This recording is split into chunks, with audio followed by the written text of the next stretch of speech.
Hey everybody, Mrs. Wenzel here again. Let's finish up our Inventors Week with a high five, or a hug, or a hustle. All right, today, Kid Inventors. The first kid inventor I want to talk about is Benjamin Franklin. I hear you. I hear you. You're saying, Mrs. Wenzel, Benjamin Franklin was an old guy. Well, before he invented bifocals and the lightning rod and a more efficient heating system, before he became a famous statesman, he was a kid and he loved to swim.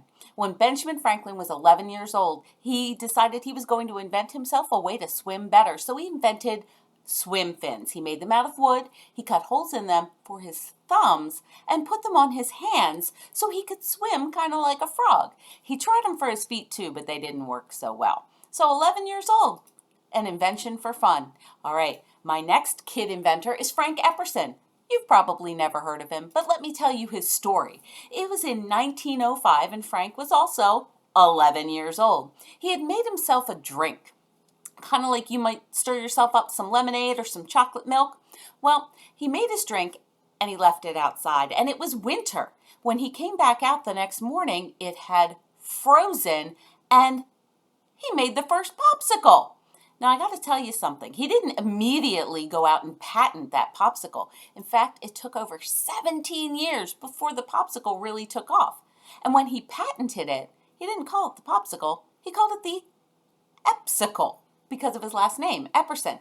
But by that time, he had kids, and his kids were calling it the popsicle. And that's how we know it today.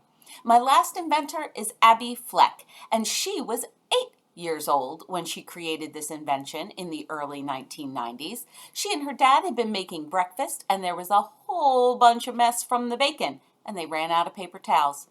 So they had to use newspaper. Mom didn't like that, and Abby thought there's got to be a better way to clean up after bacon.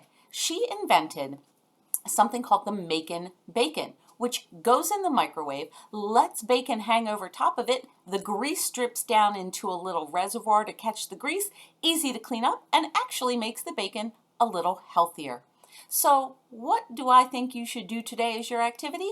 Well, you can listen to the Read Aloud book linked below, What Do You Do With an Idea? You can make or eat a popsicle, and how about making your own invention? What can you create to make the world more fun or to make the world a better place?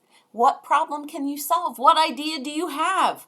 All right, guys, have a good weekend. God loves you. So do I. Be a nice human.